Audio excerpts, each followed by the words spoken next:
Allahumma ya rafi'ad darajat, Allahumma ya rafi'ad darajat Allah. Jadi malam nisfu Syaban Yasin kahiji minta dihampura dosa, Yasin kedua minta dijembarkan rezeki jang ibadah, nomor katilu minta diberi keyakinan ibadah ke Gusti Allah, cinta mantap mahabbah tur husnul khotimah.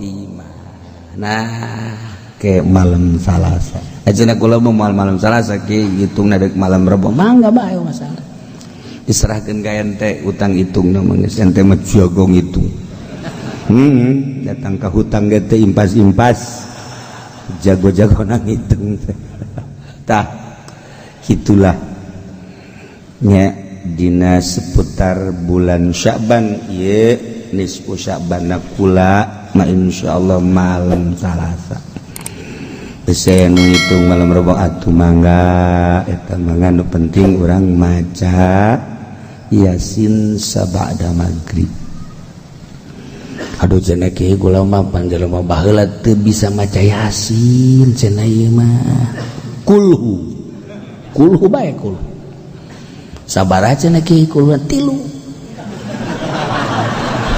saya tilu ulah loba 3 lah si gering sama leuwih ti 3 gering 3 emang nu mantak 3 kula cak Kangjeng Nabi man qara al-ikhlas jelema nu maca surat ikhlas 3 sarua jeung Al-Qur'an di madak urang ngariung teh maca kulhuna 3 eta teh Al-Qur'an asal ngariung we kulhuna 3 oh nilaina Al-Qur'an Masya Allah cek Kangjeng Nabi sanu cepet-cepet cek Kangjeng Nabi nu bisa namatkeun Al-Qur'an bakal diberi hadiah. Waduh sahabat sat maraca Qur'an wah cepet Sidina Ali mah kieu Ali kudu miluan entos kan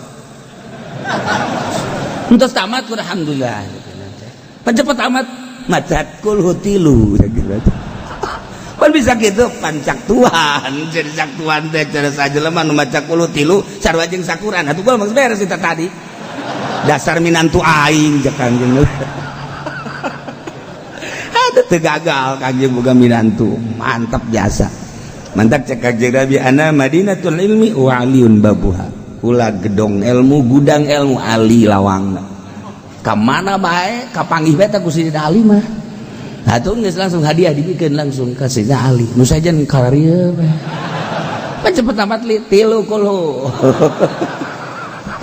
di bulan Sya'ban urang osok ngayakeun nisfu Sya'ban saparo bulan Sya'ban pertengahan Kangjeng Nabi mah Kangjeng Nabi diberi resep jasa puasa Senin Kemis Kangjeng kos urang bae kitu umat alhamdulillah ngabohong saeutik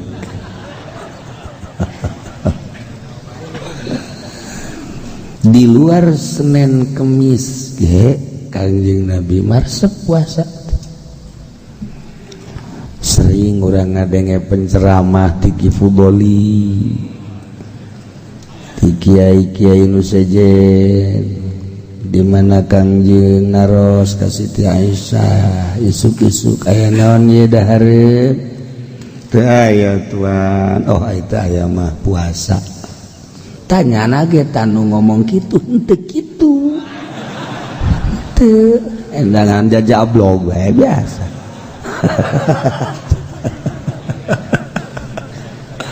aduh kan dongeng doang dongeng atuh dongeng aja neangan duit mah di mana bae tuh Kangjeng eta luar biasa ngaroskeun aya naon dinten ieu teu aya puasa urang mun jadi salaki kitu tah sikap urang ka pamajikan moal anu ribut moal aman ujian neng naon didap jatena naon kak puasa kakak mah atuh neng ge puasa mantap Masya Allah merigak bulu ngadengena merigak bulu ngadengena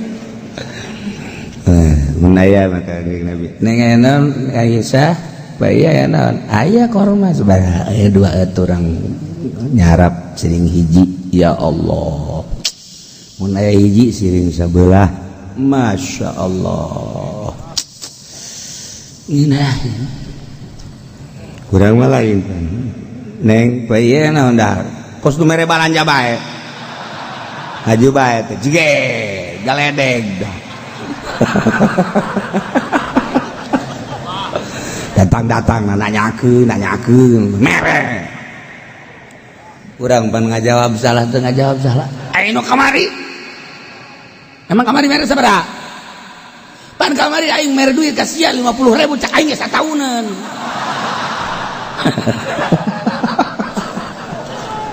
cek pamajikan insyaallah aing mah bisa satauneun ge hebat amat sia tuh deuleu tuh ngagantung naon kalender satauneun tah leg-leg ku sia tungtung nama geus mal beres pada teh tah urang nurutan Kangjeng Nabi bae coba ge isuk urang neuleuh ka dapur di pantarari isna teh dapur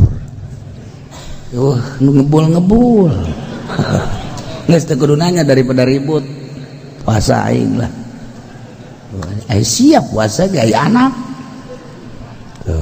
kakak mah puasa neng dia teh naon atuh teh naon kakak mah puasa ya anak dek dipuasakeun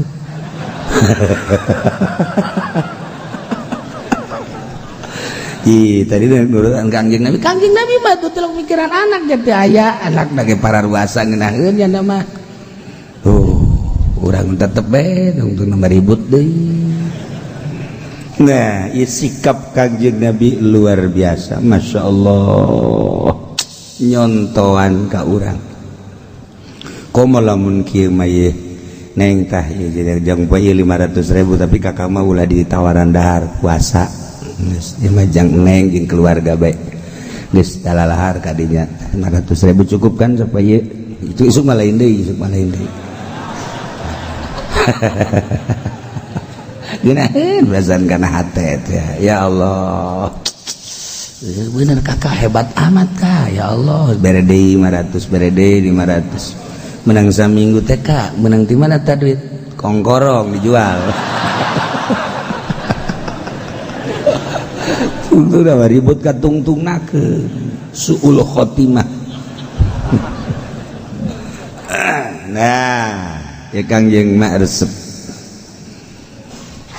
ditaros Kangjeng kok Kangjeng osok puasa Senin emang aya naon cak Kangjeng Senin hari kelahiran kaula betapa bersyukurna kaula dilahirkeun dina poe Senin rasa syukur kaula maka ngalaksanakeun puasa ya Allah bersyukur ka Gusti Allah lahir salamet poe Senin mantap puasa.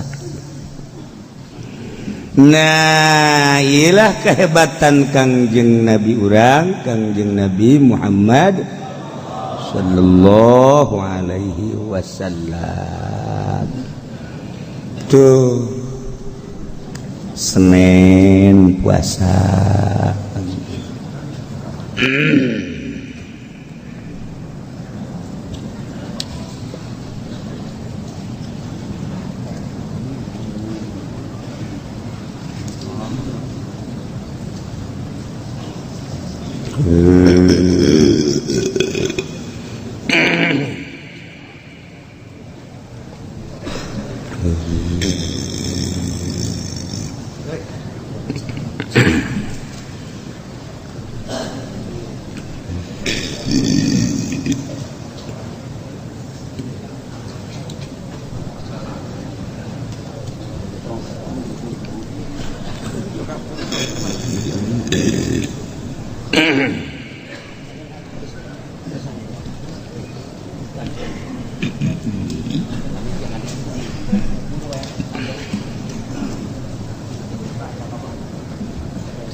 nomor kedua Kangjeng osok puasa dina poe Kemis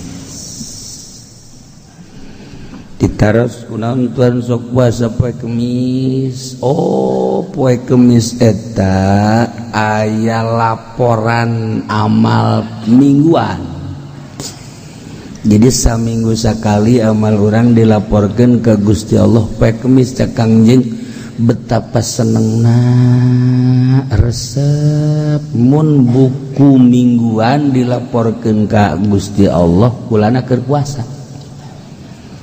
Mentak urang ge alhamdulillah, alhamdulillah, masya Allah. Poe Kemis teh begitu dilaporkan aya nu keur di mall, Allah karim, di pabrik kemeh, di kantor, Gusti Allah doaku. Tah Senin Kemis dah kaget. Aya laporan tahunan ialah dina pertengahan bulan Sya'ban. Tah eta laporan tahunan tah mata. Ai poe Kemis mah laporan per minggu, hari nisfu Sya'ban mah laporan per tahun. Mendak iraha cenah kiai nisfu Sya'ban na jatuhna pada malam Salasa. Urang nanggalkeun Salasa Rebo Kemis, Jumat Sabtu Minggu Senin Salasa. Naon teh teh kudu digawean? Masalahna naon ge? Dik maca Quran satamatan sapeting mangga. Masalah. Usaha masal kos kitu ngagibeg bangunna teh.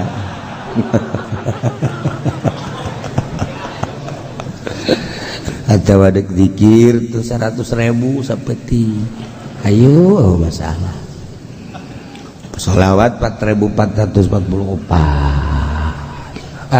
Cadake udah kapilih hiji ge. Udah kapilih. Dek dilaporkeun ka Gusti Allah kanu bogana, masyaallah. Kuat ka dicoret-coret buku urang. Geus atuh urang nurutan Ba'dul Arifin bae maca Yasin 3 balik pada maghrib nu di majelis di masjid berjamaah di mushola di imah atau perorangan dek sorangan bae cenah malah bung babarengan mangga adek jeung keluarga belah cenah hega masalah di mushola bae riungan leutik adek di masjid bangga di majelis bae penting maca nah cenah deka peting-petingkeun bae cenah macana ayo coba bakal moal tanu kos kitu mah asal geus rada dipeting-petingkeun bae geus. Ya Allah ya Rabb, maca Yasin kahiji minta dihampura dosa supaya dosa-dosa orang dihampura ku Gusti Allah. Mentana gitu. Doana aya di Majmu Syarif atau di kitab-kitab hikmat, di kitab thariqah. Maca Yasin kedua minta dijembarkeun rizki lantaran urang membeki dahar, beki nginum asal teu dahar tihang aya 2 tihang. Tihang jadi 2 kieu. Gorenganan lapar. Masya Allah. Tak urang tak pagawean wadau kos. Jadi maca Yasin kedua minta rizki jembar jang ibadah ka Gusti Allah subhanahu. Teu kudu sugih-sugih nu penting cukup. Bahasa sakitu ge cukup luar biasa ta. Khairul rizki ma yakfi cak Kangjeng Nabi. Masya Allah. Wa khairu zikri ma khafi. Kangjeng Nabi ngabahasakeun khairu zikri ma khafi wa khairu rizki ma yakfi. Ya Allah, pang bagus-bagusna zikir nu teu kanyahoan ku batur. Ai Haji Pendi mah pan illallah illallah orang cau nu kadeuleun aku nya. Zikir setan. Mani ngeluk-ngeluk gitu. Ai sorangan mah tilok. Tilok cenah sorangan. gering mun zikir sorangan gering. Aduh bagus mah itu zikri mah kopi. Teu kajawan ku batur bangun keur diuk we horeng keur zikir. Kan mantap beusi kapanggih jeung ki fudoli kieu. Nah eta teh keur ngalamun. Hayang ganti mobil. Khair zikri mah kopi galbu. Keur di mobil, di kereta, di pesawat, lempang di, masya Allah, wanunya hanya Allah. Gitulah para aulia Allah subhanahu. Wa khairur rizki mayakfi pang bagusna rizki nu cukup. Hayang dahar aya cukup, hayang minum aya wareg seger. Hayang naik kendaraan, alhamdulillah. Hayang sepeda, aya sepeda. Hayang motor, aya. Hayang mobil, Lexus, aya.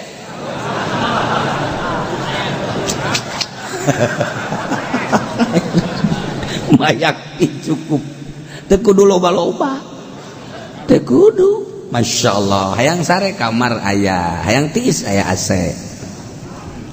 Kan gitu amat gitulah.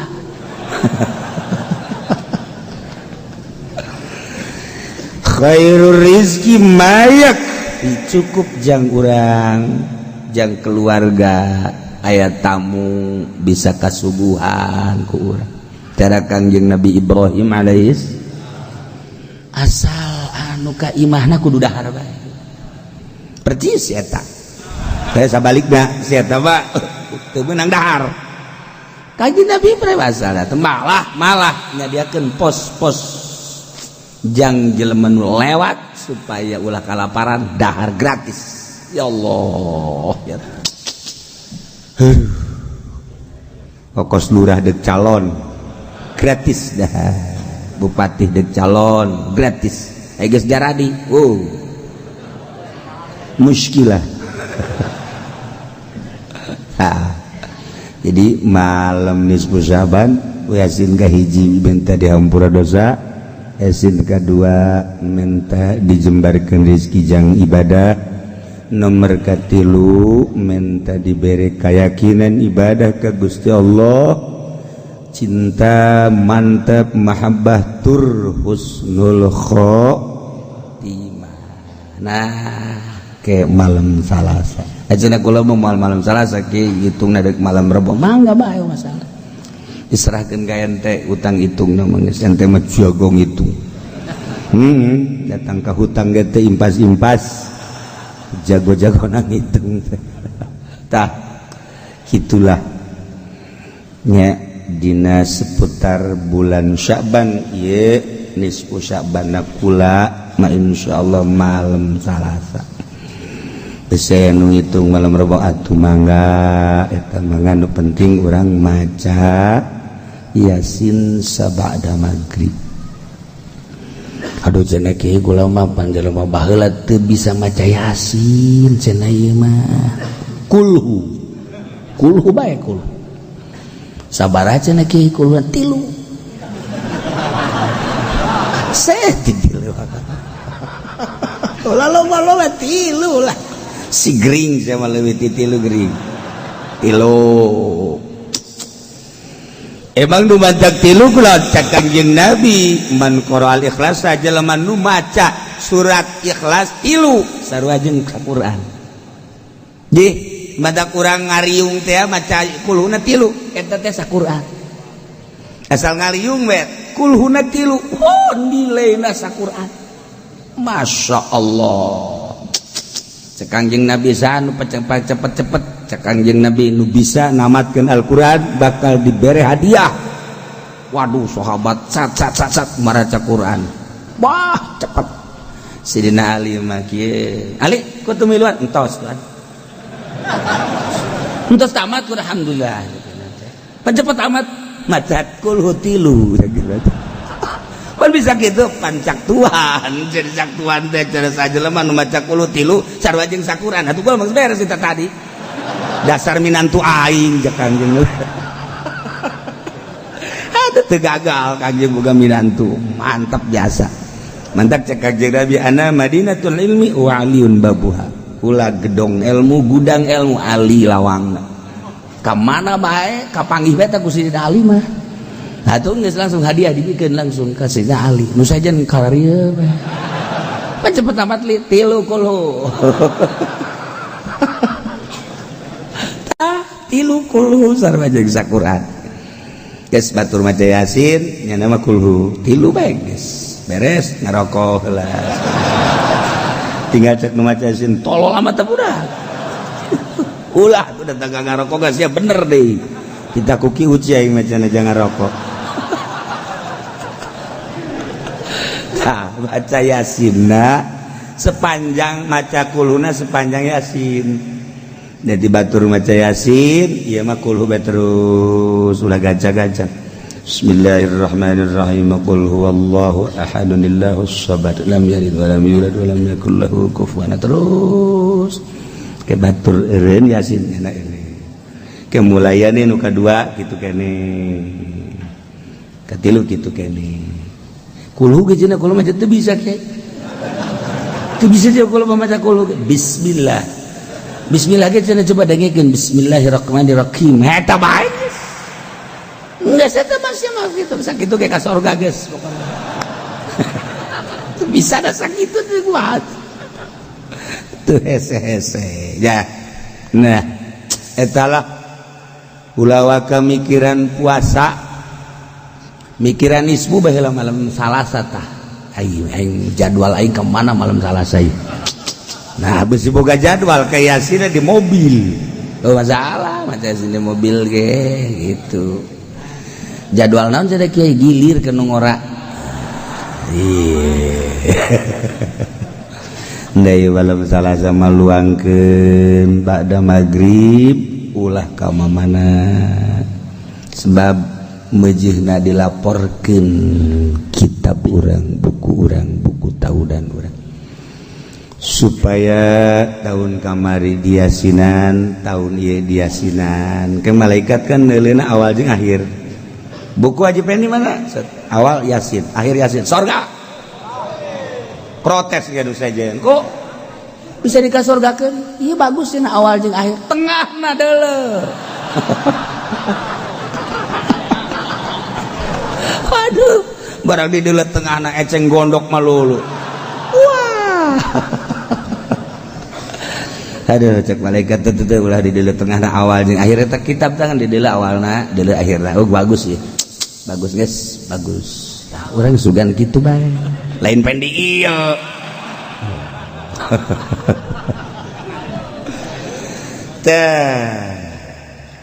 nisfu Sya'ban sanajan aya nu ngabidah-bidah tapi lamun salat maula aya salat nisfu Sya'ban 100 rakaat 100 rakaat ulah bid'ah bisi aya di lembur-lembur di musala-musala nu ngalaksanakeun salat nisfu Sya'ban urang ulah milu ulah ye atuh kiai teh sanajan teu dilarang emang embung ieu kulah mah ngeunaheun ngadenge kiai dilarang gitu atuh boro-boro eta ja subuh ge qodoan ngan ulah bae geus mah sanajan aya kiai nu salat nisfu Sya'ban khusus sama kuduna boga silsilah teu meunang sambarangan salat nisfu Sya'ban mah kudu nu belah ditu jelemana aya khusus lantaran doa ge khusus lain jang doa sorangan geus serahkeun ka ahlina 100 rakaat baheula di Bandung di Cilember jajangan Sebudin ngayakeun baheula aya deui di Cililin almarhum Kiai teu kudu disebutkeun ngayakeun tapi ku kiai-kiai ya disinggung-singgung aya ngan atuh geus kitu bae pamake sepuh baheula nu ahli Allah diteruskeun kun biasa ningnang jadi geus besi aya di urang di perumahan di mana urang mah geus bae teu kudu baca yasin bae urang geus 3 balik cenah kula mah 3 balik bahasa saeutik amat cenah hayang bangsa 15 balik masalah.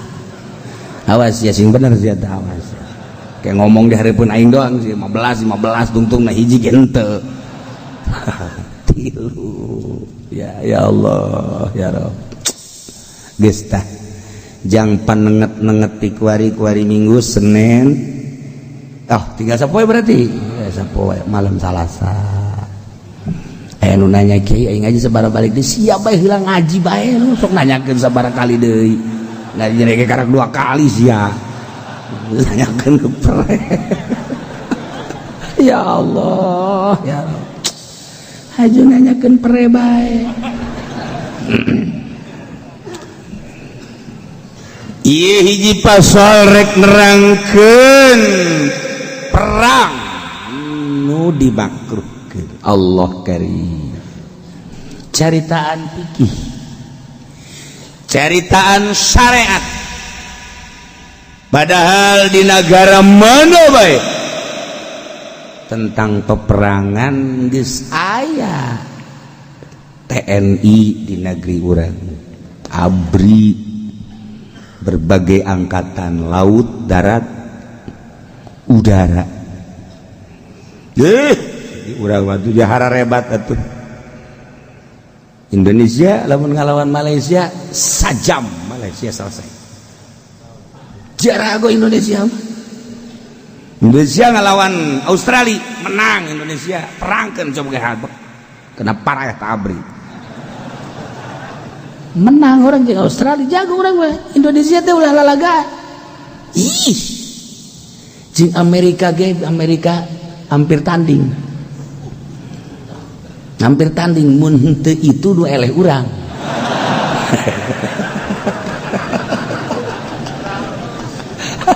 Atuh inget ka Gus Dur mah bisa ta Gus Dur. Jet Amerika set. Hebat Gus Dur ispeuh. Nih naon gitu gara-gara anekdotna pohara eta hebat, luar biasa. Tembak kena kapal tapi tetap kuat. Itu kapal Amerika. Inggris tembak bisa kelin.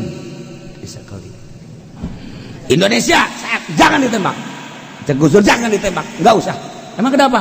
Jatuh sendiri. Hayang beta Gus Dur, enggak usah ditembak, terjatuh sendiri. Aduh. Bisa ada Gus Dur ya Allah. Geus ka harti kurang geus satu Gus Dur kudu diperangkeun cek. Cek Gus Dur enggak usah perang dengan Amerika, pada jatuh entar. Ya Allah, Gus Dur teu kudu bake carita naon-naon ku kitu bae geus paham. Ya Allah, luar biasa. Luar biasa. Gitulah bahasa-bahasa ahli-ahli Allah. Jadi kiai-kiai itu mengamati Gus Dur, politikna, ekonomina, budayana, henteu kudu ku bicara anu vulgar. Dengan bahasa anekdot kaharti kurang wadak pasti mual kebal cak kiai pasti mual kebal. Jawa Timur termasuk kula mual kebal ti awal berangkat sebab naon nu dibahasakeun ku nyana usul fikih. Usul fikih kan berarti ka syariat, walaupun langkah-langkahnya na bicara nyana demokrasi nyana. Tetapi selalu pakai bahasa usul fikih. Berarti kan negeri dirobah seetik-seetik. Amerika kan jago. Amerika kan lain sembarangan. Berarti cek Amerika ini orang sulit, lain di mulut, lain di hati. Lain di mulut, lain di hati. Maka ngutuslah Rais Amin.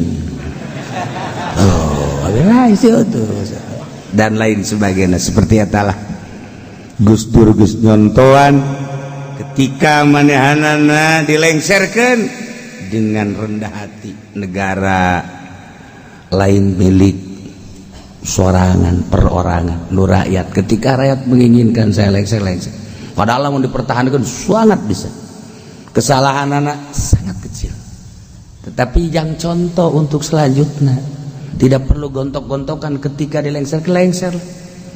Pak Harto piawai segitu mah Pak Harto teh lamun kamari ieu nyana nyieun kekuatan untuk terus lanjut kuat Pak Harto mah. Atuh TNI di leungeun nyana, polisi di leungeun nyana, organisasi di leungeun nyana, tokoh-tokoh di leungeun nyana.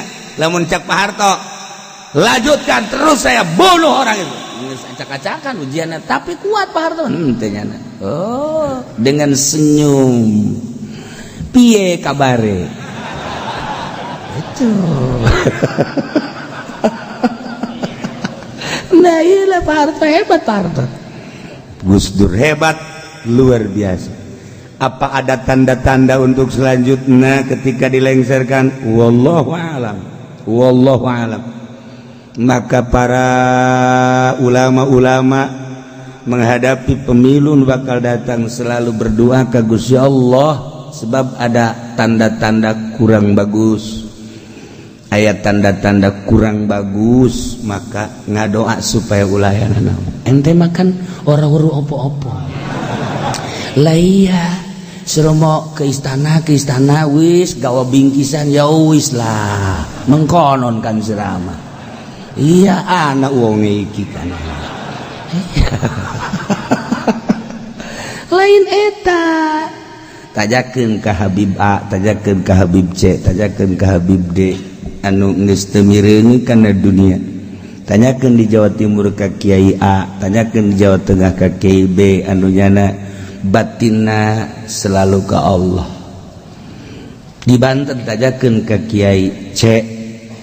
Nah, ngahijilah Habib eta Kiai eta. Lain urusan masalah naon deuk saha bae manunya ke, tetapi ulah aya kacau. Sebab urang kuari disetir ku dua.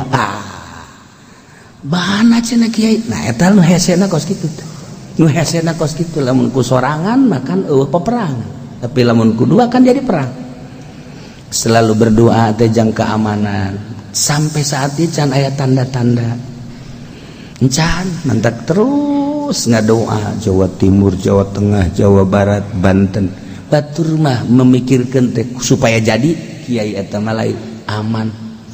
Ya Allah supaya ulah aya naon-naon mengarah kana kurang kondusif. Tah, urang lamun ngomong ka dia kondusif ngarti, coba ka belah dia. Naon si Haji kondusif. Nah, naon ja kondusif? Teh cak Haji pendek apa sih kondusif? Kakar kada yang maja kondusif. Nanya deui ka Kiai naon? Aing teh ngarti jai. Tah, iyalah. Keur carita peperangan. Di sebuah negara aya imam. Lamun urang nyaritakeun imam sing ade imam teh pamimpin, tapi lamun di Iran imam teh imam Syiah. Aya Syiah imamnya Isna Asyara nu 12 kelompok. Aya Zaidiyah ke lamun urang nyaritakeun Syiah di hareup. Ieu mah keur carita tentang imam, pemimpin, raja, yakni sultan atau di urang presiden, imam. Negara Indonesia kuari diserang ku Amerika atau diserang ku RRC, ai diserang ku senjata mah langsung tempur. Mau tidak mau rakyat bangudang kajen ku kumaha ge. Ye atuh rakyat ge moal cicingeun. Ujianana golok tarang hau ge di kieu-kieu. Jang naon? Mencit sia. Lalu ngomong sia. Ujian lah pokoknya Indonesia mah terkenal aja Indonesia teh lain jelema sembarangan. Lain jelema sembarangan eta teh masih diperhitungkeun ku Belanda. Lantaran pernah terjadi lain sekali ketika Kapten Belanda tas nembak lupatnya tapak sukuna ku kiai ngan sakadar dikitukeun dong kesek paeh gitu tapak suku jehehe eta Indonesia teh eta teh dibaca di Belanda. Mistik-mistik seperti eta teh masih kena diperhitungkan di Indonesia. sebab naon loba jasa anu lalaki beungeut na jore pamajikanna geulis ieu teu wajar. Ieu teh wajar kajen kumaha aya permainan mistik ieu. Ya ieu kasep kawin ka nu geulis biasa. Nu jore kawin ka nu jore luar biasa. Ieu kan jore jasa beungeut perang. Teu wajar kos ieu mah kuduna ge aya di pedalaman Sumatera tapi pamajikanna geulis. Nah, pastikan ieu lumpat ka kiai. Make inni raaitu ahda asyara ya. Saya kene kebanjuran deui keur carita sejarah Indonesia. Tapi lamun urang ningali raja sihir atuh baheula nu ngalawan Kangjeng Nabi Musa alaihissalam. Raja sihir diturunkan Israel berarti. Di Israel eta kan deket Suriah. Ka Suriah kan deket ka dina ka Maroko. Manta kamari ditanya di Maroko si aya sihir. Nanya kasih ieu mah nutupan, nanya kasih ieu mah nutupan. Dua orang Maroko tah nu bareng dina beus nanya kasih ieu mah. Oh.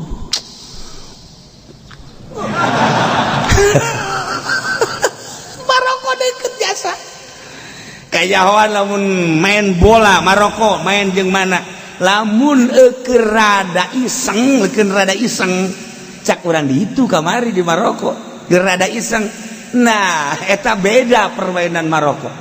Sapira orang Maroko laletik jeung teu begitu tapi masuk dunia terus ngan diarulah. Eta urang ditu raja sihir. Cah, di urang ge kan aya Baduy. Adukeun habak Israel jeung Baduy. Ge, emang kumaha kitu Baduy? Baduy teh pucuk umun, boga ilmu anu lain lalagaan. Nyana mah bisa hiber satungtung deuleu. Pucuk umun. Aju teu balik deui paeh meureun. Ugal negara aya, ugal negara.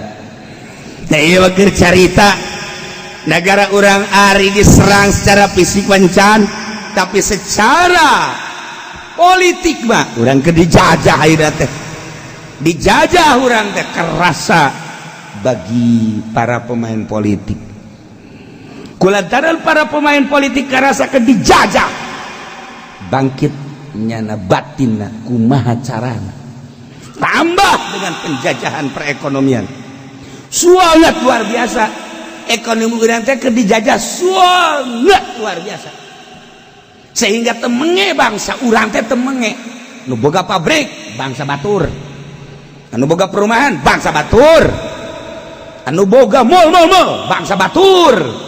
Eueuh sugan Haji Abidin boga mall. Eueuh Haji Fendi cenah boga mah. Haji Fendi ngagebegan sate, tah eta bangsa tah. Asal ngagebegan sate urang Indonesia, dagang bakso urang Indonesia, nu boga mall bangsa batur. Sok ekonomi banyak ketimpangan geus karasa. Anu lempang kuari urang mah kan teu paham. Bang anu sangat mujarab lempang bangsa bang mana teliti ku urang bang pemerintah ke eleh ku bang eta kecepatan ketangkasan dan lain-lain sebagainya ngelehkeun. Nah eta kan berarti kan geus mendominasi. Ieu kan geus aya titik bagi anu bergelut di ekonomi, bagi anu bergelut di politik, merasa terkalahkan selalu.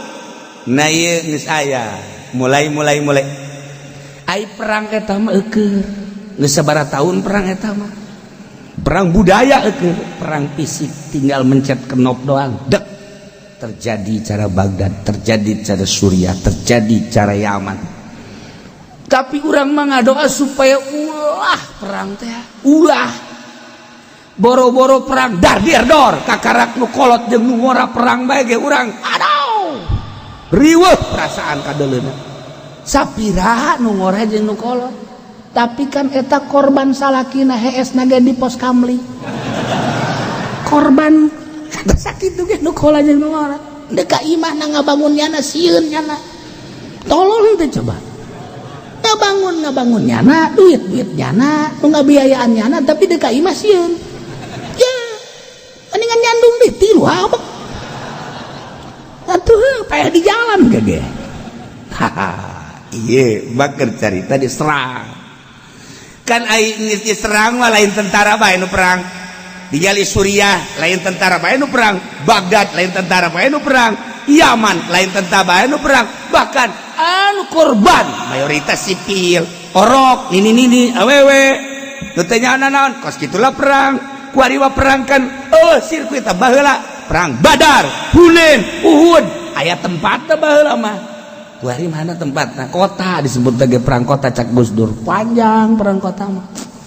Nah iya ketika negara orang diserang menurut agama misal orang Tangerang nah di Jakarta geus diserang di Jakarta orang kan kuari geus teu nyaho lamun orang-orang asing di urang teh endeu kumaha kahareupna per hari 1000 dararatan wallahu alam ti golongan naon kemudian dan lain-lain sebagainya kecurigaan anu geus jelas kamari di bandara eta senjata nu sakitu lobana diamankeun ku TNI tetapi di balik pengamanan kok dek pemilu si make senjata segala aya naon di jerona tuh ngadoa ya Allah ya Rabbi mudah-mudahan ieu mah ulah ngarasakeun perang parah bae geus diheula ya kan daripada perang maning payah ti heula apa moal tuh sia mah payah embung perang embung aya kagjig Nabi mah doa Allahumma inna nastaghfiruka khairat wa tarkal munkarat wa hubbal masakin wa idza aradta bi ibadika fitnatan faqbidni ya Allah ilaika ghairu maftunin doa itu Allahumma inni as'aluka ya Allah abdi nyuhunkeun ka Gusti fi'lal khairat pagawean nu bagus wa tarkal munkarat ninggalkeun berbagai kemungkaratan wa hubal masakin cinta terhadap para masakin wa idza aradta bi ibadika di mana Gusti irodat ngarepkeun ka hamba-hamba Gusti fitnatan kana fitnah takbirni ya Allah maotan abdi ya Allah ilaika balikeun ka Gusti tuh fakbid ya Allah ilaika ghairu maftunin ulah datang ka kena fitnah can puguh kuat urang kena fitnah nah iyalah maningan minta salamet ka Gusti Allah. Nah, sok geura ngadoana di imah masing-masing bae. Ya Allah ya Rabbi abdi mah minta paeh bae Gusti. Emang kunaon kredit teu kuat ya ieu. Fitnah kreatur betapa lain kredit teu kuat bayar tapi tak korak sia gara-garana. Aya deh ya Allah ya Rabbi abdi mah paehan bae ku Gusti emang nu kolot galak. Ge atuh teu mah teu kudu minta paeh kawin deui. Hayu Gusti. Ima fitnah anu bakal ngalengitkeun kana akidah nu urang bakal moal kuat. Geus beta ka Gusti Allah. Tah doana nu tadi. Apalkeun tah doa eta doa minta paeh.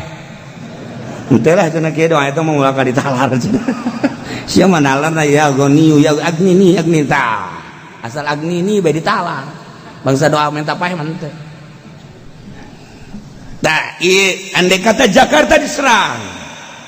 Sikap kurang kan wajib komo geus dihareupeun lawang cara kamari atawa diserang nyana melalui serang atau kan perang mah kitu strategi da nah terang ka urang dia dek berangkat ka serang tetep kudu aya izin heula ti imam warisa Imam Jokowi presiden tercinta nah iya artinya kudu aya presiden kudu aya izin di presiden lamun presiden ngizinan mangga presiden ente ulah tentu ente langsung di presiden meureun aya wakil-wakil presiden ialah panglima mandak wa yusanu idza ba'atha sariyah ayu amira alaihim wa yaqudal bai'ata bitsabat disunahkeun nyieun amir nyieun pemimpin di mana ngutus kana utusan perang supaya nyieun pemimpin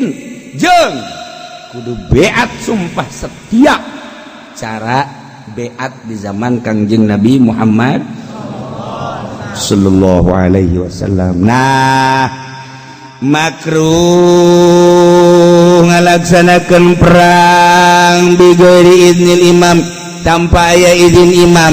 Andai kata musuh aya diserang urang dek berangkat ka serang tanpa izin ti imam makruh atau naib imam tanpa izin ti naib imam yakni panglima nah urang tanpa izin makruh temenang berangkat kecuali mendesak masalah lamun mendesak mah lamun urang minta izin heula ieu moal kaburu bakal kaserang manten hege masalah. Nomor kedua bisa pot maksud aya futahul maksud bizihabil istizan. Nah guys atuh aikos kitu mah lanjutkeun.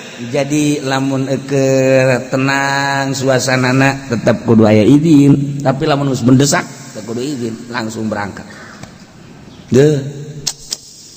Urang atuh geus dijagaan ku ari mah perang ti luhur aya panglima turun ke handap aya kodim korem turun deui ka dieu ka kecamatan aya koramil atuh geus urang mah teu kudu perang ngan jang perang saeutik tentara teh eta sapira sebagai koramil eta teh jeung danramilna ngan sabaraha urang kecamatan teh sebuah hari sadesa bae ge pasar Sukamantri sadesa aya 12.000 na jelema can desa itu sekecamatan sabaraha puluh ribu manusia eta koramilna tentarana saeutik kabagian orang babinsa teh ngan saukur 2 sa ieu sakasa sanon sadesa 2 ya atuh lamun sadesa 2 mah lamun kaburu penyerangan geus paeh ti heula nya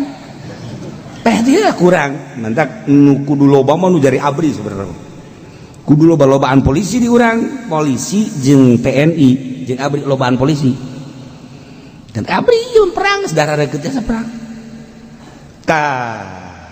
kudu aya izin wayah der perang mah geus TNI urang-urang jadi temenang urang solonongan sebab perang mah kan nu diandalkeunana tanaga jeung teknis perang. Maneh Haji Pendi misalnya minta izin perang mal izinan sebab ngeuk naon tuh penca teu bisa tanaga nya mah tuh lamun aya Belanda atau Amerika lompat ke hareup udah jangan ditembak biar lali sendiri lompat 100 meter guys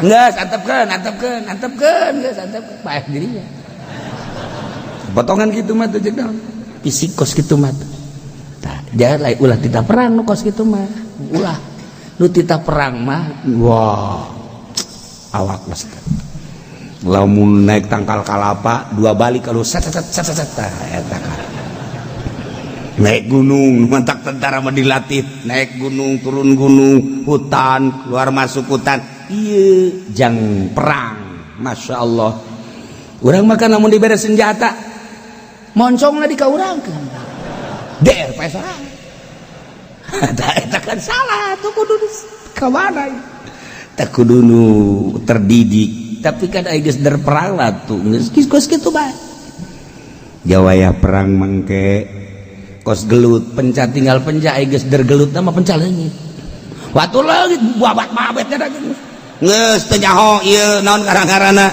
langkah 1 langkah 2 langkah 100 bisa geus teu nyaho wayah der gelut mah penca eueuh keur asren lalagaan set golepakeun set wayah derna tuh ese komo geus dicekek buat nu ka mana lompat sia urang susar sasar kan atuh peler sia hayu sia ngadu pak kuat sia hayo paeh kabehan eta gelut bakos kitu tetapi lamun urang nyaritakeun gelut di zaman Belanda perang di zaman Belanda eta kisah maun pan pohara masyaallah di dieu ngeli ka santri nah tinggalkan ieu tanu buta ai kula bepen buta cak nu buta kumaha ya nu buta mah ieu batu ya teu kalau di mana aya Belanda balangkeun guys batur ngarelikeun ka santri di dieu ngareli ka santri ka itu nah tinggal nu buta cicing bae di dinya kadenge Belanda datang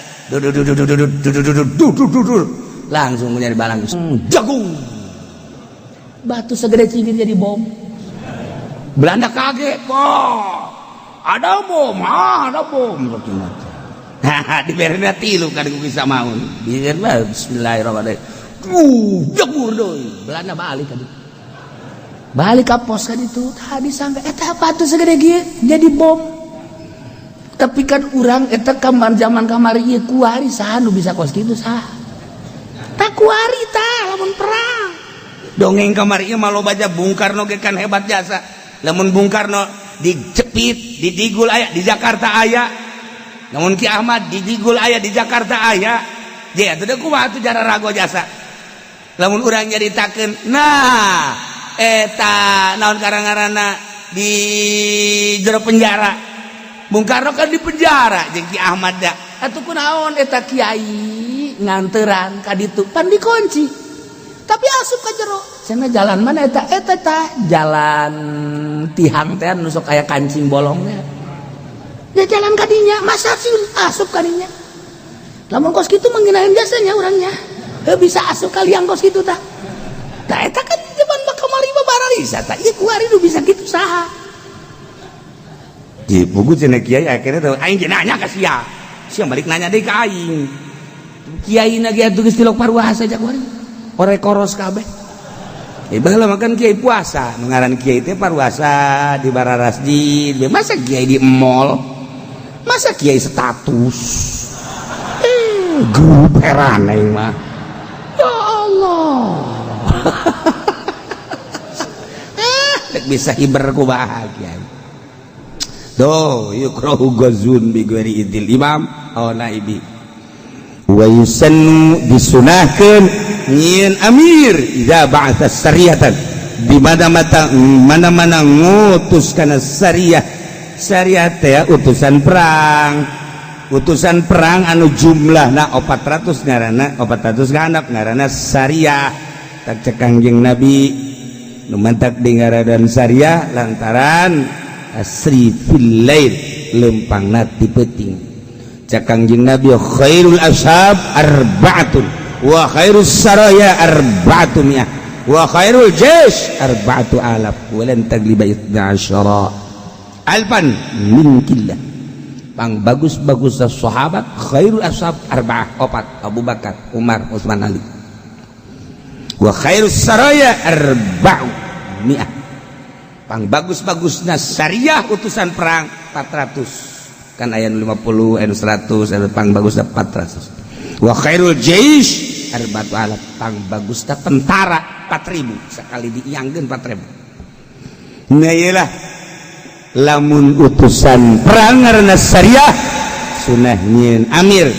geus teu kudu dibejaan ieu mah geus aya di strategi TNI ieu mah pasti malah mah tiap-tiap kompi sakompina sabaraha aya geus pamimpinan kompi urang mah kan teu nyaho urang mah teu nyaho nah ieu geus diatur teh sakompi ieu pemimpinna kompi ieu pemimpinna kompi ieu dipimpin oleh seorang panglima kos gitulah kemudian wa yaqudal bayat bisabat ujung wajib beat sumpah setia tidak akan mundur selangkah pun eta nu hese kan sumpah nata model abri model petinju teh kajen teh nya geus ngaleh-leh bae lamun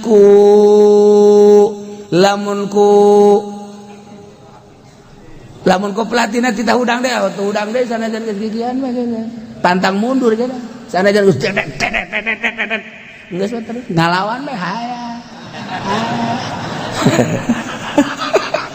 tentara kayak kos itu ayo wah luar biasa tah jadi yakudal beat sumpah setia siap untuk tempur mual mundur saya tiga cat eueuh leungeun dia dar leungeun kenca leungeun katuh leungeun katuh apa dar cara sahabat maka iya bendera ditenden di dieu ieu na disikat habis tinggal nyana oset-osedan teu kudu terus ulah mundur tata yaqul bi'at bisabat sumpah setia ala jihad wa adamil firar sama sekali moal mundur langkah pun maju di mana bae musuh aya leuwih senang dibunuh ku musuh daripada dibunuh sesama mukmin sebab lain deui nilaina dibunuh ku musuh ku kafir jelas syahid lamun dibunuh ku mukmin aya unsur-unsur kan di jerona wallahu a'lam. Nah dumadak amis urang ngadenge ganjaran perang lantaran syahid wala taqul ulah ngaromong marana kelima yuqtalu fi sabilillah amwat jelema nu maut sabilillah paeh ulah dianggap paeh jelema da keseserian bakatnya nama hayang turun deui ka dunia hayang perang deui kuda eta ku ngeunah-ngeunahna di sorga nikmat paeh terbunuh di medan laga ngeunaheun engkena bakal seungit ambreng-ambrengan mantak teu meunang di pandian teu meunang di itu dibersihan saya aya kubur jang naon eta jang nandakeun ke di akhirat aya eta saha hebat amat aya eta saha seungit amat aya eta saha bagus amat jelema nu maut di medan laga perang ngalawan musuh geus dikitu-kitu ge urang mah ngeder bae keter bae heran teu daek wani bae masyaallah kali encan teu daek wani nama encan tapi lamun geus nyerian wani okos urang ku ari ye lantaran tenang-tenang bae teu pernah dinyerikeun ku awe atuh tiis tapi lamun urang dinyerikeun ku awe je parang sana mulai geus je atuh lalaki garana ge lamun geus nyekel papalangkakan lalaki aing karak dirinya ai tenang-tenang mah teu.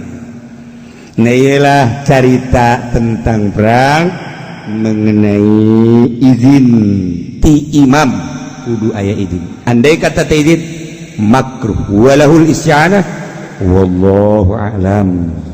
Urang keur ngabahas masalah wadah jeung nu diwadahan bisa mulyana wadah teh kudu diwadahanana gelas eta bisa mahal ketika dieusian ku cai susu aya hargaan gelas eta bisa dijual mahal lantaran aya kopi gelas eta bisa dibareli ku batur lamun di jerona aya cai esan ketika gelas eta kosong atuh ditoler-toler bae ku batur lantaran eusian atawa aya eusianana cai aqua 2 tang ngabudeg-deg beteng gimana nginum cai aqua ngabudeg-deg nu teu akur mah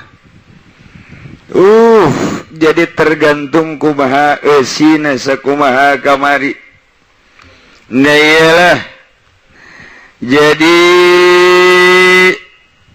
wajadta zurub mutafawiyatan fi syarab walulu ala hasabi mazrupatiha nilai kumaha nu diwadahanana baik asbah awak ngawadahan roh atawa azminah zaman atawa amkinah tempat zaman bisa mulia lantaran di zaman eta ngawadahan nu mulia tempat bisa mulia lantaran ngawadahan nu mulia itu keneh jasad bisa mulia di mana ngawadahan nu mulia cek di dieu falasbahu awak-awak urang ta'zumu bisa mulia bisyarafil arwah ku mulyana roh pain kana tirruhu arifatan billah lamun rohna ieu jelema roh anu makrifat ka Allah anu geus mukasyafah kana berbagai rahasia zat Allah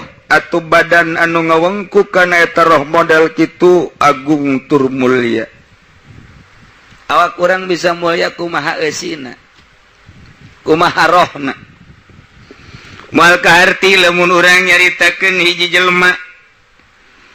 jelema potongan awakna mah hideung potongan awakna mah jore mun diangsongkeun ka awewe moal aya nu bogoh leuleuh kumisna hideung lain putih lain berem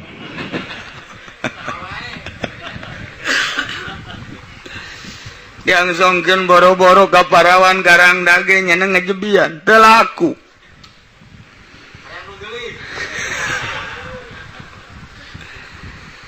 jelema hideung jelema pendek nuluy jasadna tapi ketika seseorang mengasingkan diri ke gunung ngasingkan diri ke leuweung ngasingkan diri di jero kamar bae geus teu hayangeun milu-milu jeung karamean dunia istuning ka Gusti we juntru diatur ibadah ka Gusti Allah sesuai aturanana matana diatur Gusti abdi dibere titipan mastaguk mata ku Gusti cek Gusti ulah sambarangan dula deuleuh sakahayang nafsu anjeun maka abdi rek ngagunakeun mata titipan ti Gusti rek dideuleukeun kana aturan-aturan Gusti moal dideuleukeun sesuai jeung nafsu abdi beat ka guru abdi rek ngalaksanakeun ibadah ka Gusti sesuai jeung aturanana matana teu pernah jelalatan boro-boro awewe nu jore nu geulis ge geus bete hayangeun we nele pemandangan dunia teh sakadar tafakur we ka Gusti begitu nele gunung Gusti maha kawasa Gusti nu ngadamel gunung begitu nele laut Gusti maha kawasa nyieun laut raja mana presiden mana jawara mana nu bisa nyieun laut moal aya begitu nele kota Gusti kakawasan Gusti presiden mana raja mana nu bisa nyieun negara jeung kota pas kebenaran aya nu geulis Gusti kakawasan Gusti nyieun makhluk Gusti geulis amat hayang abdi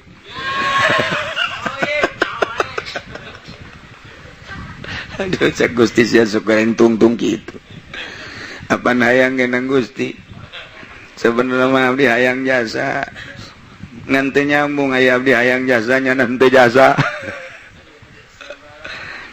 Taiyalah digunakeun ku urang sesuai jeung aturanana.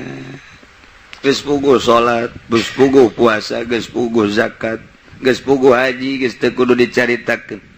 Urusan para wali mah lain nyaritakeun anu wajib jeung nu fardu, tapi bagian-bagian nawafil jeung fadilah. Seakan-akan ngalaksanakeun nawafil eta kos fardu dina pada istiqomahna, teu meunang ditinggalkeunana. Geus bedang ke jelema anu dumadeus ka Gusti per detik jeung per menit ketika tinggalin aya qadha. Lain bae nu fardu jeung nu wajib, qadha teh sunah diqadhaan geus wal kaharti ku urang. Antara aya jelema tinggalin salat sarakaat teu berjamaah nyana 2, tinggalin berjamaah nyana 27 kali salat. Sebab pun berjamaah boga ganjaran 27 ku hari geus eueuh nu diajak berjamaah sorangan salat ngan 27 kali salat. Saha jelemana anu bisa nambalan kos kitu? Ugu urang mah hiji ge eungap. Hampir-hampir henteu. Teu wali. Ngabersihan badan. Berangkat tina hate. Ruh teh supaya bersih. Lantaran ruh orang asli nama bersih. Di kotoran soteh ku mata jeung ceuli. Mentak ku Gusti Allah dibere dina Al-Qur'an penjelasanana. Alla ta'ala al-insani hinu minad dahri lam yakun syai'an madhkura inna khalaqanal insana min nutfatin amsyajin nabtalihi faja'alnahu sami'an basira. Ngadamel manusia tina sperma jeung ovum dicampur aya cai mani lalaki doang eueuh ovum awewe moal jadi manusia paling ge bau hangru doang kitu keneh cai mani awewe doang teu dihijikeun jeung cai mani lalaki moal bisa hangseur tapi dihijikeun cai mani lalaki jeung cai mani awewe diproses di jero beuteung jadi Habib Rozak. Sakitu bentukna, sakitu kaayaanana. Tah, geus. Suari ku Gusti Allah dibere sami'an basira. Dengekeun ku anjeun, deuleukeun ku anjeun ka kawasanai. Tapi urang mah deuleuan lain dipake bertafakur, dedengean lain dipake tafakur, enahan pake sesenangan. Nele sakumaha nafsu urang mata urang teh resepun mun nele nu indah-indah hayu nafsu urang dihayukeun ngahayukeun mata malah eueuh di lembur ngajak ka puncak nyenangkeun mata duit aya kendaraan aya awak sehat jabatan aya ceuli resepun jasa mun ngadengekeun suara nu indah-indah geus eueuh di lembur ka hotel terus hari mimiti jaipongan terus kadangdutan terus kan non gitu ngaranna berbagai-bagai suara-suara baik manusia maupun musik tebetah geus di Indonesia mah jangan sakituna doang kaditu ka Inggris ngadengikeun berbagai alat-alat musik nu ngamainkeun kelas internasional geus di Mesir di Inggris mah ke Amerika ke Mesir aya tali perut langsung di itu sakumaha urang we na ieu roh kahijab roh kahijab teu wauheun jeung Allah kahijab roh tapi orang mah alhamdulillah jadi terus masantren terus berusaha tina 1000 santri geus bagus aya anu 100 ge nu wauh jeung Allah jasa maripat tina 1000 ku hiji ge geus pohara jasa warima boga maksud dedosan jeung Gusti Allah diatur urang arawak urang teh sehingga pengaturan jasad beres make syariat ku ari pengaturan ruh make thariqah terus diutar diatur make zikir make tafakkur make muraqabah makin ka dieu makin hebat makin istimewa makin bersih hampang bisa hiber kawa kurang teh teu kahalangan ku nanaon lamun ruh nangis bersih hiber bisa lain lalagaan hiber teh hiber bebeneran lamun urang kuari roh urang bisa hiber teh hiberna lalagaan keneh urang teh kuari inget ke alam kubur keur hiber roh urang ka jero kubur urang teh inget ka yaumul qiyamah mahsyar roh urang keur hiber ka mahsyar urang teh hiberan roh urang teh kabeneran kuari mah urang hayang nyaho ka bali ka kute hiber ka kute neuleuping-ping padahal mah di jero kamar urang sorangan we dihayalkeun ku urang pantai kute waduh luar biasa Belanda di dinya geus teu make sempak-sempak aja Inggris Jerman Jepang waduh Masya Allah nyelap urang berbes hiji keur mah hideung moe tambah hideung urang bule mah moe teh hayang rada hideung lantaran boga kulitna onar boga kulitna berem putih geus balik ti dieu karageten barang datang ka lemburna uy bagus amat kulit jadi saumatang inilah berkat di negeri tropis Indonesia di Kute geus dikunjungi ku urang luar negeri urang Indonesia nurutan nyana moyan urang moyan tadina di dina geus hideung atuh jadi leteng barang balik pajar uwa Udah salah emang orang Indonesia saturut-turut bae gatur moe milu moe tala lakur jasa jadi roh urang teh hihiberan eta teh kadeuleu tah ku ahli marifat mah hihiberan roh urang teh tah cenah mah nya roh urang teh hihiberan ku ahli marifat mah kadeuleu buktina Mama Ilyas ketika maot pan katingali ku Mama Sobari di deuleu waduh roh Mama Ilyas naik maot berarti kadeuleu kan roh ya Allah ya Rabb tak ku ahli marifat mah ngan teu ngaromong bae oh kitu mah cenah nya ge bisa neuleuh hitut aya roh ka tangkorak sia meureun aya hitut mah lain kadeuleu kambo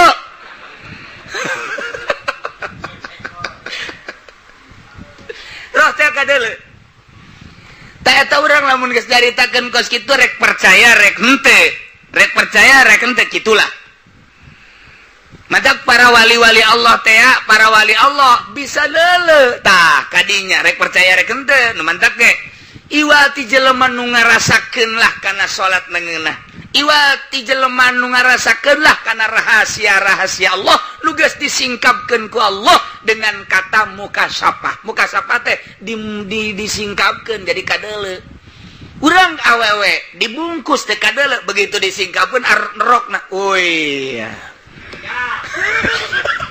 kadeuleu barang disingkapkeun masyaallah ternyata hutan belantara kadeuleu dingkap nah ieu mah maknawi ihijab maknawi disingkapkeun ku Gusti Allah plek Masya Allah Nah geus lamun bangsa maknawi lelembutan kadeule roh kadeule. Wah dina Al-Qur'an ge yasalunaka aniru kuliruh min amri rabbi. Pan gelingan kos kitu bener jasa. Lantaran ruh min amri rabbi mun eta ruh urusan pangeran mun ku Allah dek didelekeun eta ruh ka urang naon hesena. Teu meunang soteh dijelaskeun roh teh kieu roh teh kieu teu bisa lantaran teu masalah lelembutan. Tapi lamun urang kuaringan urusan lelembutan urus ku urang lelembutan awak urang timimiti latifatul qalbi latifatur ruh latifatul sir latifatul khofi latifatul afal latifatul nafas latifatul qalb. Berarti urang teh geus bisa ngurusan masalah lelembutan di awak urang. Coplok engke roh urang teh bisa ngahiji jeung arwah-arwah muqaddasah. Ngahiji tak geus bisa nempo ruh si anu. Ngarep-ngarep kadatangan Zaki ya Kiai. Lumayan kamari sekupi. Kuari masukan meong. Kadeuleu tah gambaran-gambaran lirik mata celina.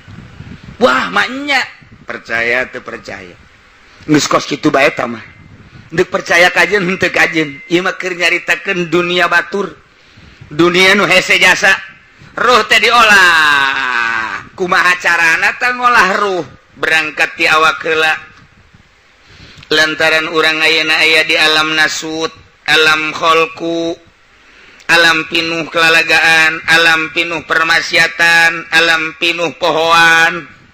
Kuari kurang dilempeng-lempeng melalui syariat, pas jeung aturan syariat.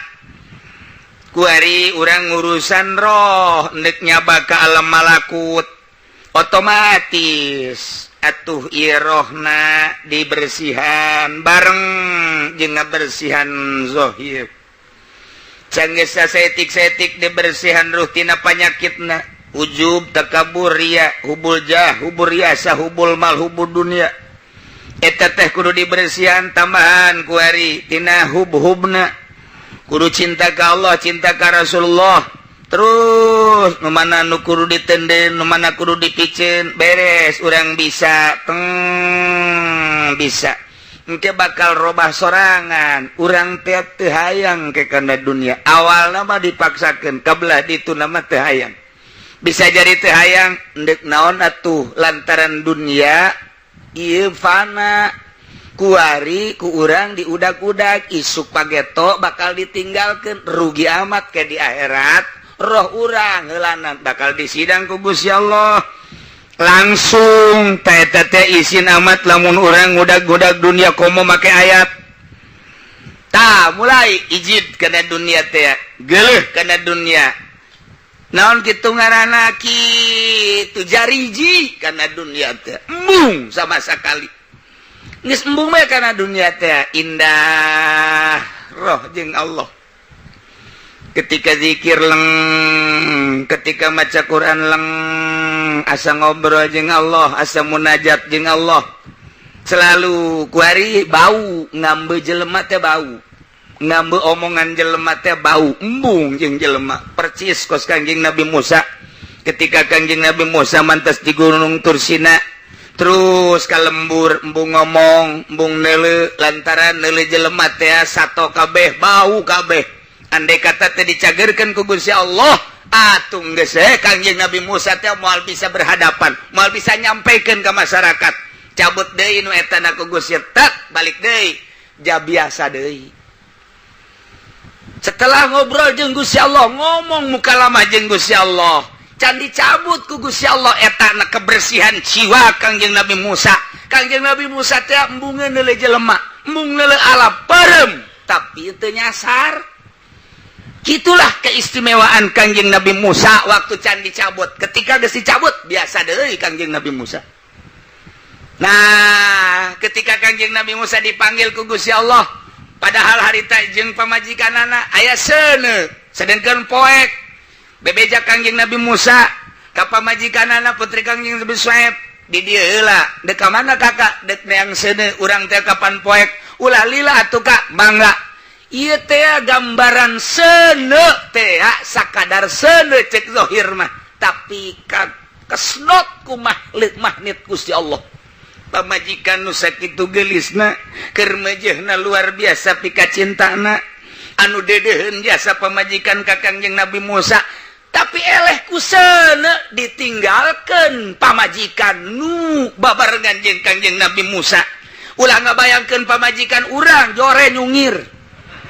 Ieu mah pamajikan nu seungit geulis luar biasa. Masya Allah mun dibuka bitisna cedaan.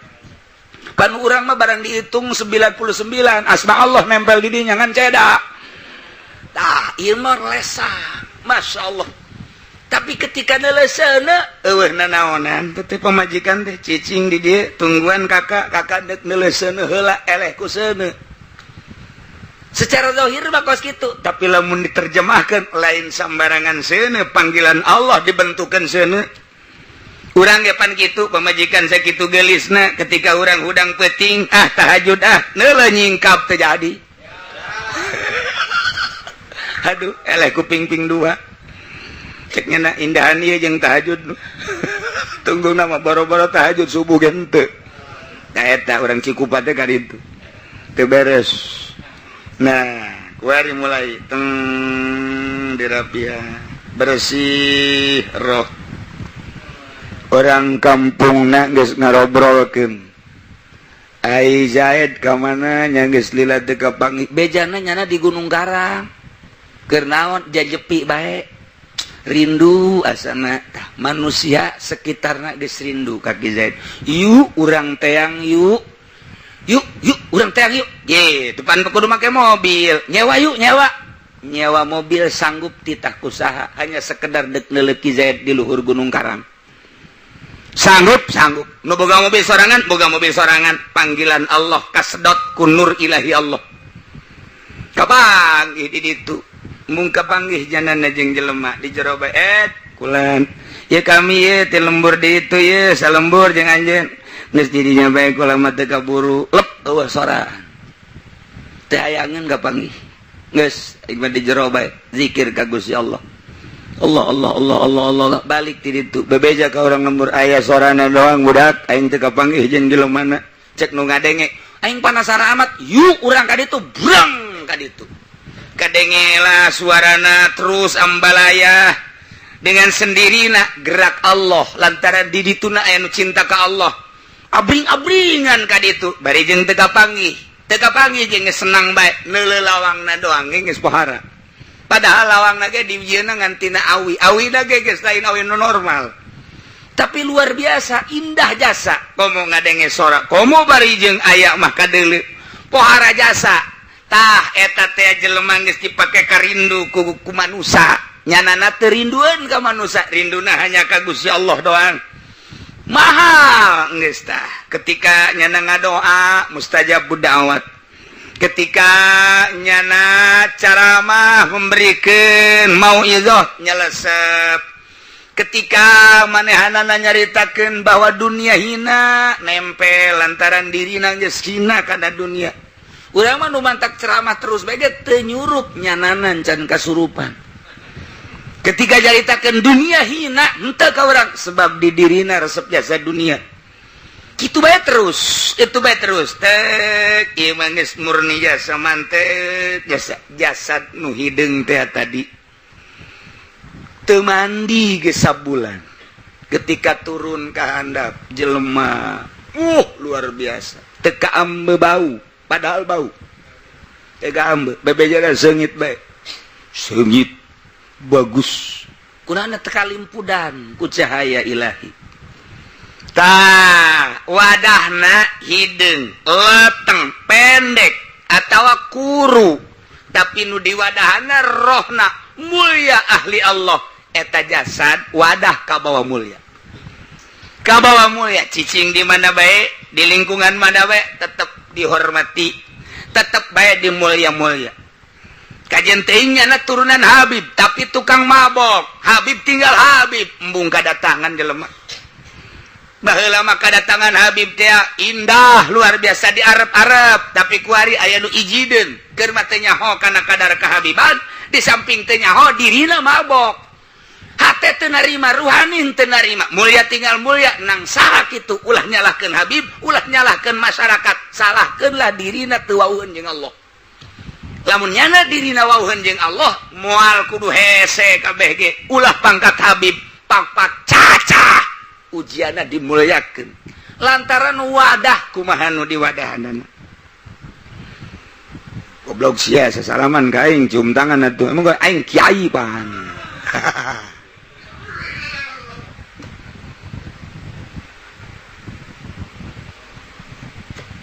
Tuh, nya. Gitulah. Ieu urang lamun carita alam ruh terus geus mulaya pohara. Mantak cak di dieuna paing kana tiru arifatan billah lamun roh marifat ka Allah wauh jeung Allah. Kemudian mukasafah kasingkap kana rahasia-rahasia zat Allah. Bisa nganyahokeun rahasia-rahasia zat Allah. Dakwa Allah kapan disingkapkeun. Nayalah kanal badanul ladzi tawa alaiha awak anu ngawangku kana roh nu mulya bisa jadi aziman syarifat yuktabasu minhul ama anwar bisa katembong kadeule kacokot cahaya manawi neuleuh beungeut nama hideung tapi kadeleuna bercahaya wal asrar jeung berbagai rahasia wa yutabarraku bihi hayyan wa mayitan jelema teu kudu dititah menta berkah hese eta mah kos kitu mah tama urusan Allah nu ngagiringkeun Allah kajen teuing wiridan wae hudang ti peuting bae ge ai ku Allah henteu digiringkeun henteu lantaran lain ahli Allah kadeleuna aja biasa bae malah dahar malah tilok puasa tapi Allah geus ridoeun lantaran geus bisaeun nyana teh ngatur-ngatur ruhani di alat barokah. Geus jelema kabeh hasud bakalna anu teu nyahoeun mah si eta budak kamari ya ja ibadah teh kadeuleu maca Qur'an teh kadeuleu puasana ditahan jelema ai ulah sok minta berkah ka dinya ka aing ban aing mah kolot aing kiai heulaan aing jeung nyana jadi kiaina tetep bae ruhani teu bisa nyambung ruhani menang nyieun Allah jeung ruhani ahli Allah tahan ku sabaraha kompi moal bisa bilukan jojore terus moal bisa kajen kukumah ge rahasia Allah geus jingkap di dirina ngan teu ngomong dirina batal mun ngomong bakal dipenta berkah keur hirupna geus maotna ge sarua bae nu mantak wa yazdahimun nas ala qabrihi jelema jararah hararese diulah-ulah ge jararah bae nu mantak Gus Dur teh teu katahan per harina sabaraha ratus mungkin ribu aya kuari daftaranana per minggu kula pohoan sabaraha ribu diulah-ulah saha nu ngulahna moal bisa dihayu-hayu titah zarah ka Soeharto malah Habib Rozak geus dibere duit titah zarah ka ditu duitna mah dicokot jarana mah henteu hawal Soeharto dikerahkeun kabeh bupati jeung camat titah merean minyak Kipudoli ge kabagian nya teh eta minyak naon gara merekna teh Haji Budali naon gara jeung kecap atuh tita jarah ka ditu teh jarah tetep bae hese bae ruhani teh nyambung lain ahli Allah bisa nyebutkeun kos kitu di dieuna tertera wa yazdahimun nas ala qabrihi dibere hayang bae Bung Karno titah diulah-ulah di zarahan sabaraha kiai nu ngaulah ngazarahan ka Bung Karno sabaraha politisi nu urang ngazarahan ka Bung Karno teu katahan kiai nu ulah nyita nu ngaulah-ulah ngazarahan ge zarah di Garut aya kiai ngaulah-ulah zarah ka Bung Karno ulah tama lain wali ulah sapira tama pejuang dong ulah sekian tahun nu ngaulah-ulah zarah cak muridna mama keur ieu mah ngaulah-ulah lah ulah loba omong nyaho cek cenah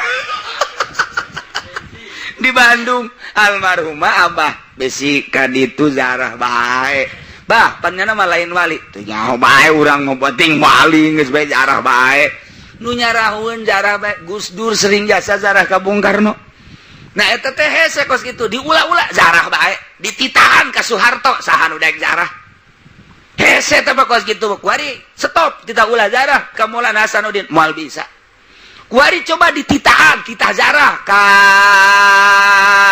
kasanu geus payah tata bupati teh eta embungeun malah anak nage tilok darah haul ge geus tilok geus hese teh mah kos kitu mah mentak dideuleu sanggeus maot loba nu zarah wali geus we sakitu bae teh mah lamun eueuh nu zarah lain teh mah paling tarab solihin atau biasa bae asal geus maotna loba nu ngazarahan lain sambarangan roh mah teu bisa dibobodo diajakan urang jarah ka mana ka anu beuh teu hayang aing jarah ka anu mun ka anu mah hayu ji jarah ka anu kitu dana sok aya keris ragag tuh beda kan keris ragag di dinya ai jarah ka wali mah motif keris motif batu jarah teh hayang diaku murid ieu mah dinya keur hirupna wau atawa keur teu wau ieu mah tugas maot ge janyana mah teu maot ieu tugan be urang kadeulean kunyana lain sugan deh yakin ke di akhirat kunyana di awean ka dieu kudaon ieu penuh masuk jarah tah urang teh aya kadinya tah secara gaib tah beda deui jeung zarah ka bangsa nu serem-serem kitu lain deui tah mah tapak ujung-ujungna boga pesok koneng yang naon ieu pesok koneng ko lamun aya kunci di kitu gedong ngejetrek sorangan lamun aya awewe embungeun toelkeun lamun